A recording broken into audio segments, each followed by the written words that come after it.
We have some major breaking news coming from the Sahel states, Burkina Faso, Mali, and Niger. So I had told you that Burkina Faso, Mali, and Niger want to join and form one country. The name of that country is not yet known.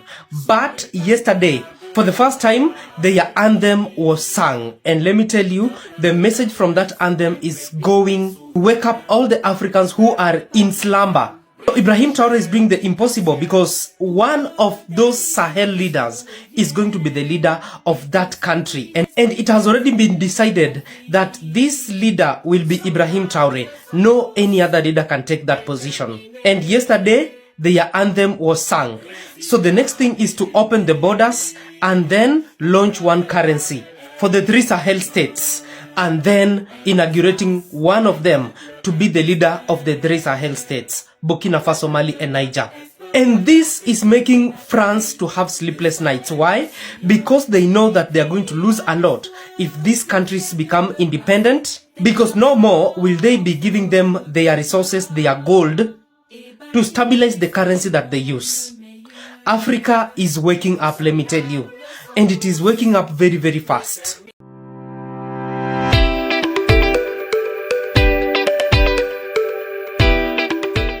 But Africa, why? Why are we doing this to ourselves?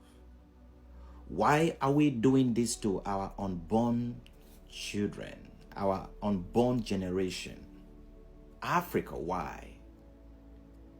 This is going to be the title of this video. Africa, why? Why do we continue on this path?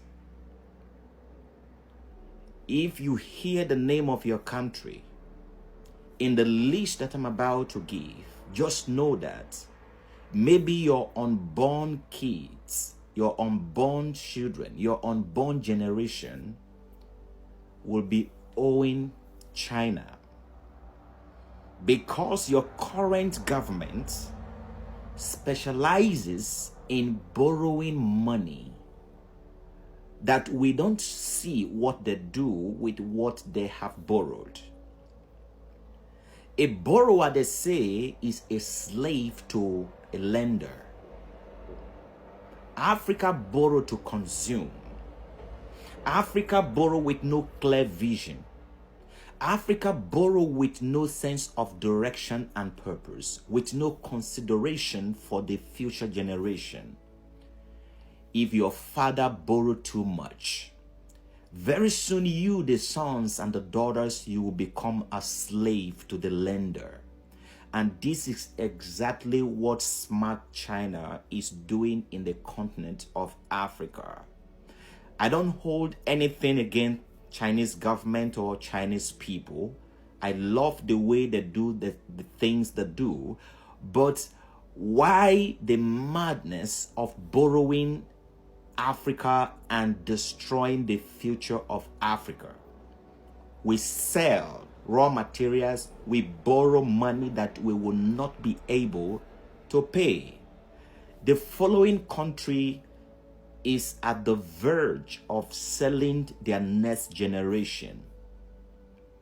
The number one on top of the list between the year 2000 and 2003 and up to very moment, Angola is on top of the list that consistently borrow billions and billions and billions and billions and billions of dollars from the Chinese people. So you will not be surprised if an Angolan cannot walk on the street of Angola in years to come, because the Chinese are coming to take over every single infrastructure that they have built directly or indirectly, because your government has put you into that situation. We cannot talk about the wealth of the nation, of the continent, when we continue to borrow. We don't produce nothing. We are not making nothing, but we keep borrowing. and we keep borrowing, and the debt keep increasing, the creditor is watching, they are observing, they are positioning their sons and their daughters. They are telling them that far country belongs to us, that continent belongs to us, because Angola is selling off the continent of Africa. Africa's sons and daughters, it is time for us to wake up, open our eyes, our ears, to think not just about other country, but what we are doing to ourselves because of immediate gratification.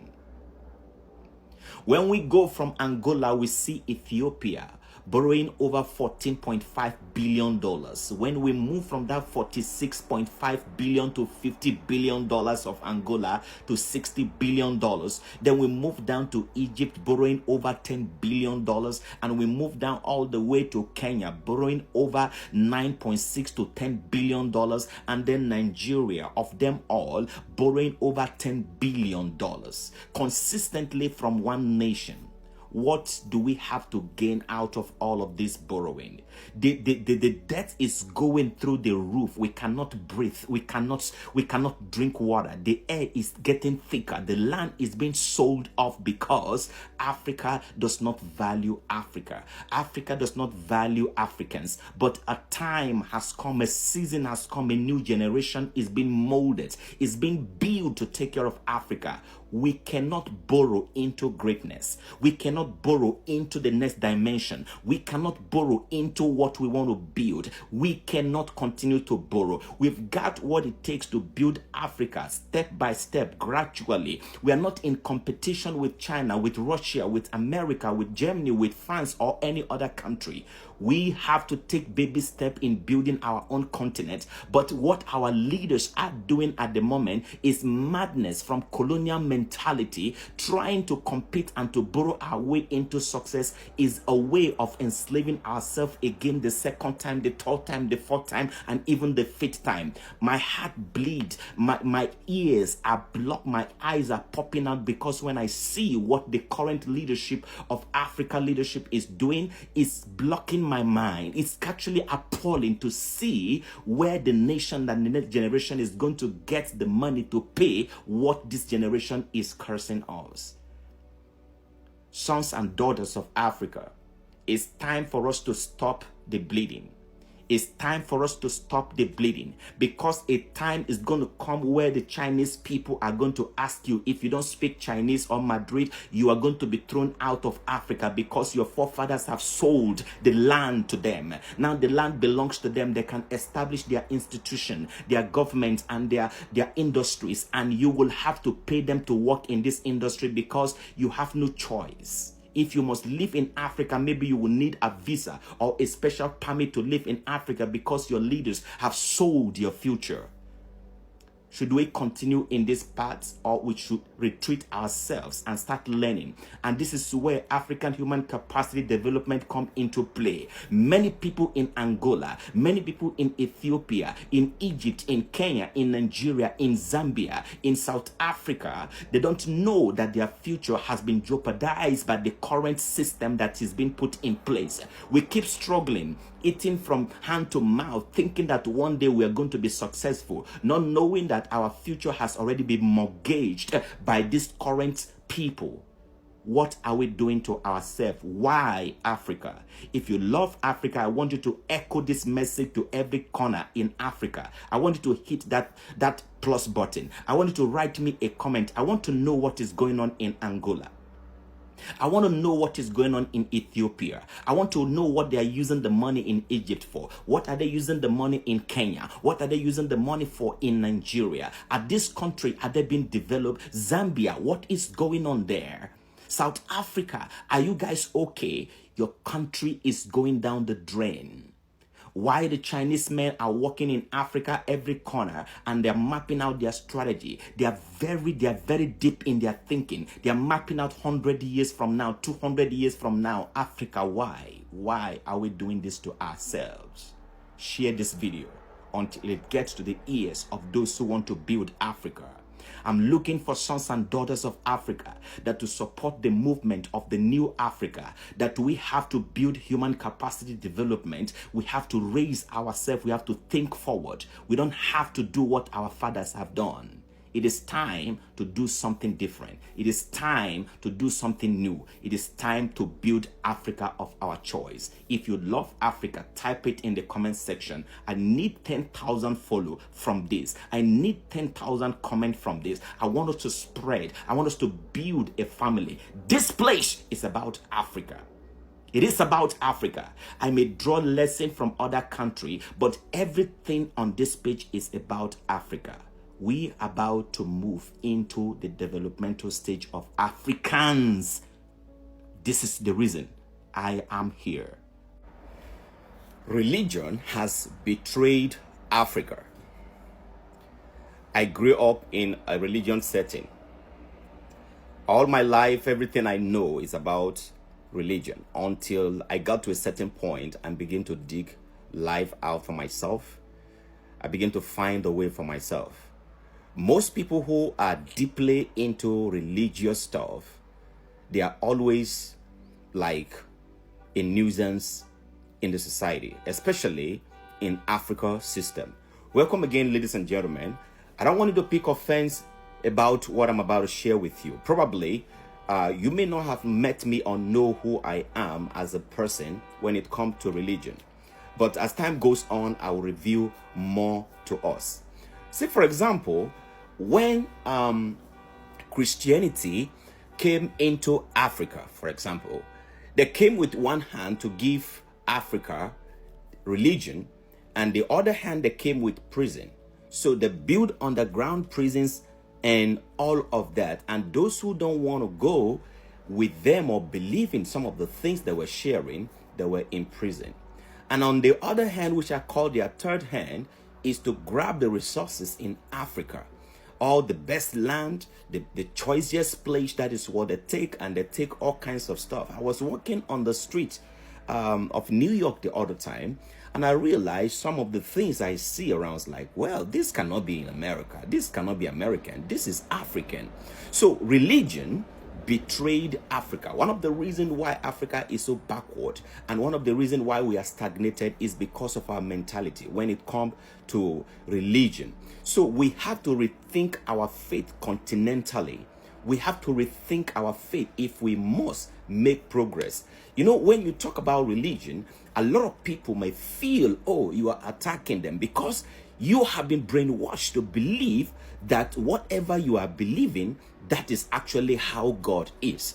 Recently, I just stumbled upon this video that is incomprehensible. Now, when they came, they gave us a Jerusalem. Jerusalem is in the Middle East, right? Yeah, it's in the Middle East. So now they gave us Mecca. Mecca is where? In the Middle East. These are Arab countries that have created all these things. And so a lot of black folks, Africans, every single year travel with lot of money, pay a lot of money to go to these places to go meet God. Now look at the video that's circulating online online right now. Do you see any single white person sleeping under the bridge in the name of trying to meet with God? So Africans were brainwashed to think that by going to all these places they are getting closer to God. So how do you expect other continents to respect Africans, and especially the black Africans? The black Africans in particular. How do you truly expect the Arabs, the Western world, to respect the black if we keep worshiping and keep going to places like this, spending millions of dollars, millions of our currencies? So that is why in one of the videos I said that every single minute money is being taken out of Africa. As we are making it, we are taking it out. As we are making it, we are taking it out. Look at even among our artists, the prominent one, especially those from West Africa, Nigeria. The other day, about a few days ago, I heard one of the biggest artists in Africa, in Afrobeat, bought a vehicle worth something billion of their country, about something millions.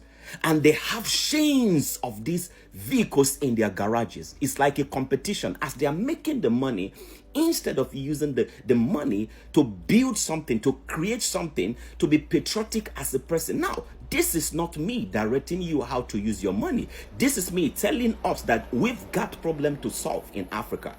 We've got problem to solve in Africa. And government alone cannot solve this problem.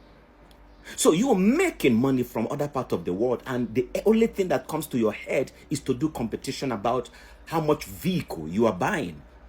Billions of dollars, billions of naira being spent on vehicle, millions of dollars being spent on vehicle, and then you drive it on the street of Lagos, for example. So what does that tell you? The way you are thinking is your what connected to millions of dollars you are splashing to go back to the Western world, because those cars are not made in Africa. Are they made in Africa? They are not made in Africa. Probably when you want to service the vehicle, they also have to bring foreigners to do all the. So every single thing is going back to the West. Money is leaving Africa. Politicians will do all kinds of stuff to pay themselves. They have wardrobe allowance, they have shoe allowance, they have head allowance, they have eye allowance, nose allowance, ear allowance, every kinds of stuff.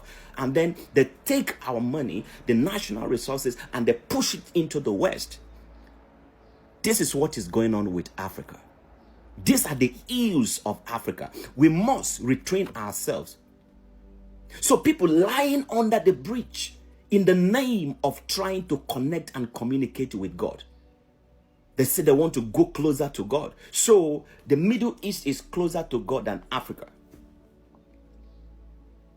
That is what Africans are meant to believe. They gave you a name, that this is the name that you must bow to all the time. So, and therefore, this is what you're going to do in order for you to, of what essence? What is the essence of you getting closer to God? So that you can build, so that you can become another thing, so that you can build your continent or your home or your whatever. What is it? What is the essence? What is the use of whatever we're doing? What's the use? We are missing things up. It is not the absence of God that causes the situation in Africa. It's our mindset. It's lack of accountability. It's negligence. It's lack of system. It's lack of respect for human life. So religion has betrayed us. The paradox of a religious continent. Africa is deeply religious, yet remain underdeveloped. That's to tell you that there is no amount of religious activity that we do in Africa that can lead us to a place of development. Religion has been practiced without tangible transformation. Your father did the same thing. You are about to do the same thing. Your children, you're training them to do the same thing. This does not in any way asking you not to worship your God or not to worship what you believe. But the essence and the extent to what we do in the name of religion, no continent on the planet Earth does that. We have God in America. There is God in Asia. But nobody take it the way Africans take it. We usually replace the place of human effort to make it look like God is irresponsible. We must examine the contradiction between faith and suffering. The contradiction between faith and suffering. Historically, religion has been weaponized against Africa. It has been used like a weapon. Colonial missionaries prepared the ground for conquest. Africans were taught to wait for heaven while losing their heritage. Psychological slavery replaced cultural pride and resistance. For how long can we continue to do this? People's parents left your family, left your business, left everything. You're going to Saudi Arabia to go and sleep on that bridge. You are enriching their economy. You are growing their economy. Take all your wealth to them and you wonder why they are doing better than you. Africa, we must wake up. We must wake up. Passivity promoted over productivity in Africa. Fellowship emphasized over leadership development. Wealth flows into religious empires instead of national progress. Religion divides rather than unites. If we must unite in Africa, we must rethink our religion. We must rethink the way we do what we do, because religion has betrayed Africa. If you love what I'm doing here, share this. Hit the like button. Leave your comment. No insult. Just be civilized. I want to hear your opinion. If religion has helped you or is helping Africa, let us have a discussion and a conversation.